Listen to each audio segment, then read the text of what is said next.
Shalom, hari ini saya mau bicara tentang kesetiaan Tuhan di tengah badai kehidupan.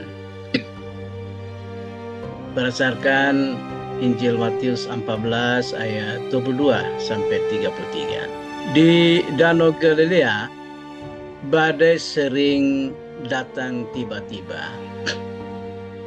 Letak danau yang dikelilingi perbukitan itu membuat angin kencang kadang muncul tanpa peringatan. Ya, karena udara dingin dari gunung, ya, kemudian datang bercampur dengan kondisi udara panas dari danau, akhirnya menciptakan pusaran angin. Sehingga Danau Galilea kadang-kadang tanpa disangka biasa muncul angin ribut atau angin puting beliung. Dan ini dari laporan sejarawan Yahudi, misalnya Flavius Josephus, kondisi danau yang kadang-kadang ada badai itu hal yang biasa, dan bagi masyarakat, orang-orang yang tinggal di sekitar danau itu sudah paham akan kondisi itu. Nah, kondisi ini juga mirip dengan Selat Puku Afu, ya, antara Pulau Rote, Pulau Semau, dan Pulau Timor.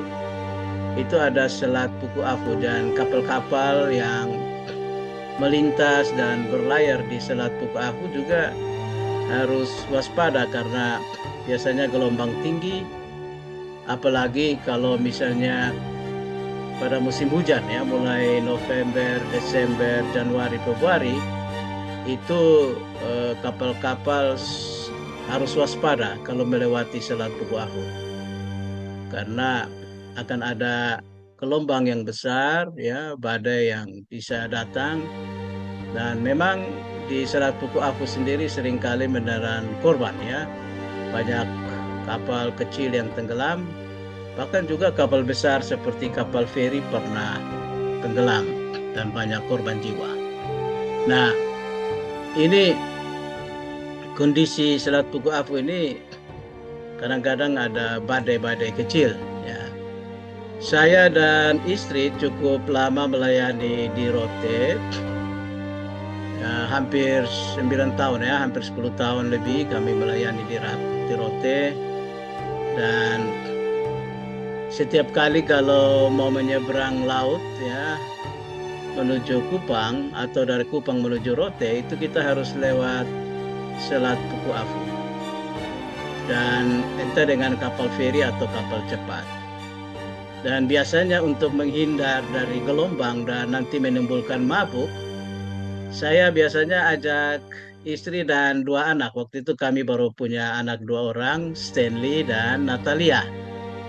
Nanti setelah kembali Kupang 9 tahun kemudian kembali ke Kupang, baru kita dapat anak ketiga, Adeleda.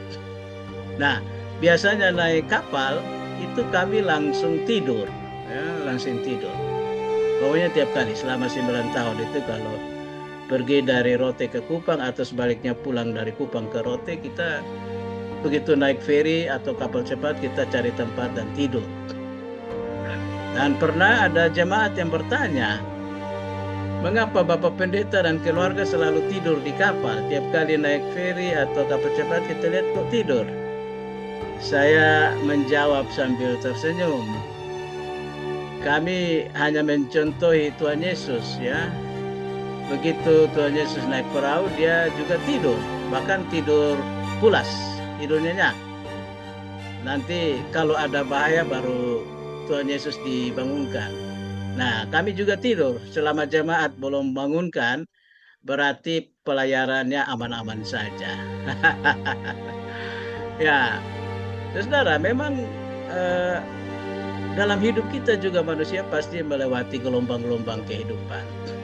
Bukan hanya gelombang, bahkan juga angin ribut. Bukan hanya angin ribut, bahkan puting beliung, ya, badai, seperti yang dialami oleh murid-murid, ya. Jadi hidup kita pun demikian. kita tidak pernah bebas atau steril dari badai. Entah badai ekonomi rumah tangga, badai relasi keluarga, badai kesehatan, badai iman. Bahkan juga dalam pelayanan, gereja kita sering menghadapi badai. Mulai dari tingkat yang kecil sampai tingkat yang besar. Nah, semua hal yang kita alami sebagai badai atau tantangan hidup itu kadang membuat kita gelisah. Kita gelisah bukan karena ada tantangan dan badai, tetapi kadang kita gelisah, sedih karena kita merasa sendirian, ya. Kita merasa sendirian menghadapi badai.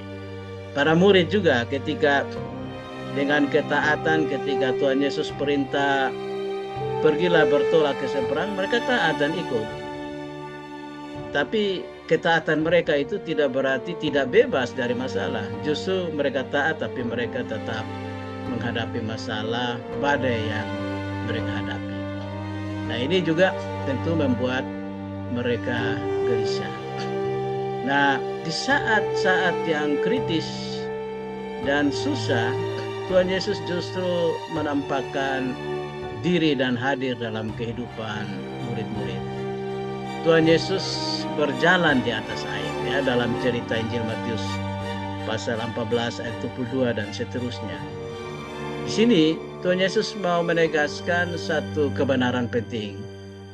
Tuhan tetap hadir dan setia, bahkan ketika orang-orang percaya menghadapi badai kehidupan, ya.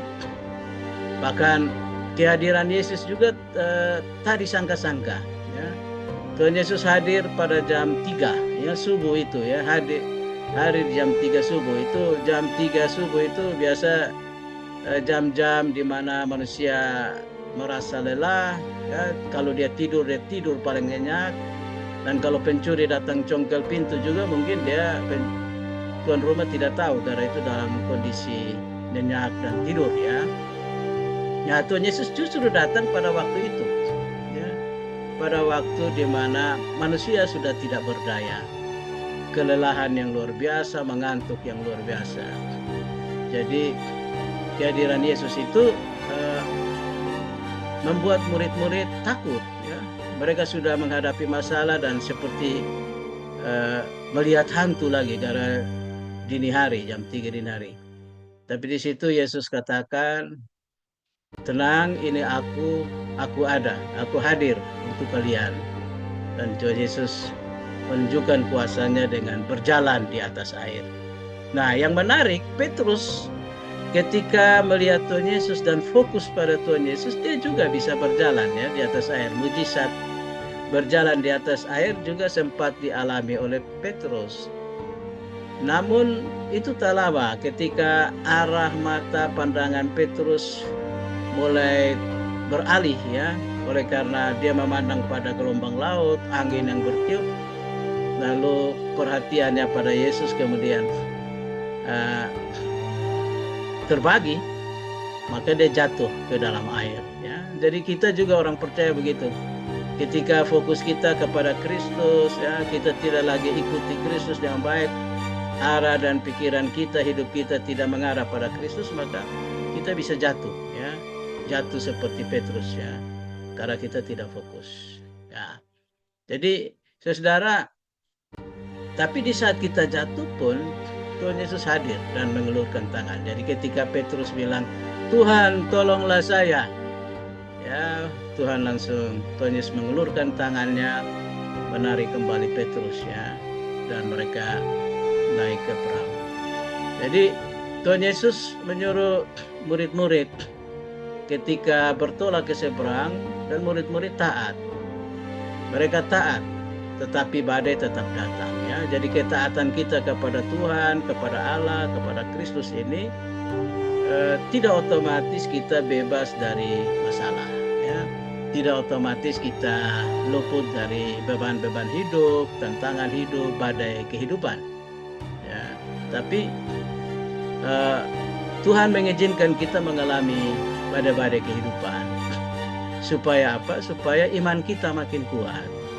Supaya kita juga bisa merasakan kehadiran Tuhan.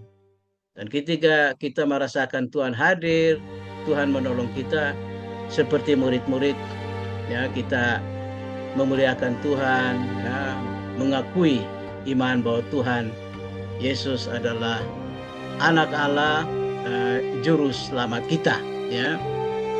Jadi pada saat yang paling gelap, pada saat ketidakberdayaan para murid, Tuhan Yesus hadir.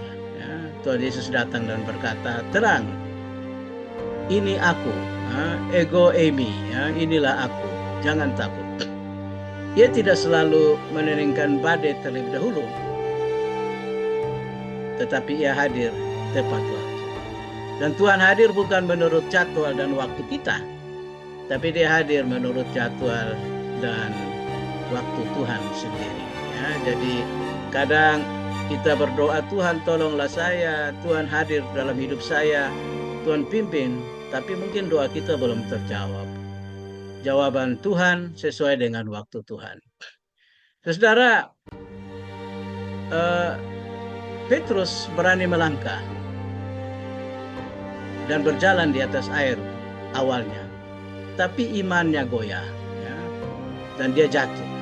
Namun ketika ia berseru, Tuhan tolonglah aku, Tuhan Yesus segera mengulurkan tangan. Ya. Iman kita orang percaya juga bisa goyah, ya, tetapi kesetiaan Tuhan itu tidak pernah goyah. Ya. Jadi badai boleh datang, iman kita mungkin bisa lemah oleh karena berbagai hal. Tapi satu hal yang pasti, Tuhan itu setia. Tuhan itu melihat kehidupan kita. Ia datang menolong kita. Ia menopang dan ia menenangkan jiwa kita. Karena itu berharap dan bergantunglah terus kepada Tuhan. Kiranya Tuhan memberkati kita semua. Shalom. Terima kasih atas perhatiannya.